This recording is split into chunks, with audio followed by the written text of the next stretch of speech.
সৈয়দ আনোয়ার আব্দুল্লাহ সায়েম এদেরকে হুকুমদাতা হিসেবে এদের প্রত্যেককে আইনের আওতায় এনে বিচার করা হোক। ইজতেমা আসা মানেই দুপক্ষ হয়ে যাওয়া, যেমনটা এবারও হয়েছে, এবং সংঘর্ষের ঘটনাও ঘটেছে। সেখানে আবার নিহত হওয়ার ঘটনাও রয়েছে। আর এই দ্বন্দ্বটা মূলত যাকে ঘিরে, সে হচ্ছে মাওলানা সাদ।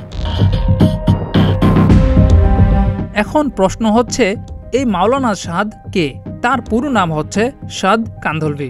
তাবলিগ জামায়াতের প্রতিষ্ঠাতা মাওলানা ইলিয়াস কান্ধলভি এর ছেলে হচ্ছে মাওলানা হারুন কান্ধলভি। তারই ছেলে হচ্ছেন মাওলানা সাদ কান্ধলভি। তাকে নিয়ে বিগত কয়েক বছর ধরে উপমহাদেশে বেশ আলোচনা সমালোচনা হচ্ছে।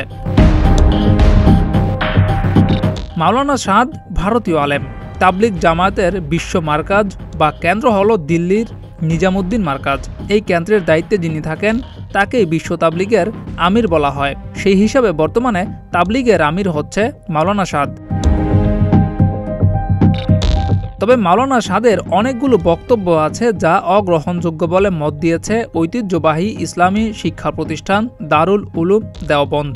এর মধ্যে 2016 সালের ডিসেম্বরে জারি করা এক ফতোয়ায় মাওলানা সাদের কড়া সমালোচনা করেছে দেওবন্দের ফতোয়া বোর্ড।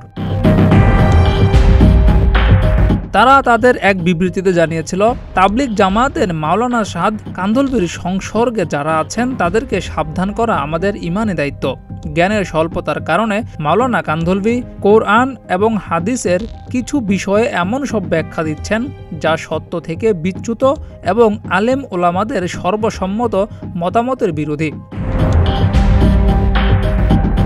বাংলাদেশ, পাকিস্তান এবং ভারতের বিভিন্ন স্থান থেকে বিতর্কিত বক্তব্যের একাধিক অভিযোগ পেয়ে তা যাচাই বাছাইয়ের পর দেওবন্দ এই সিদ্ধান্তে আসে বলে জানানো হয়েছিল।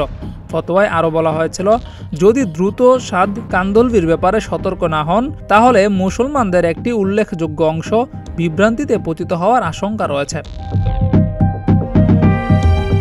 জিয়াউর রহমান, প্রতিদিনের বাংলাদেশ।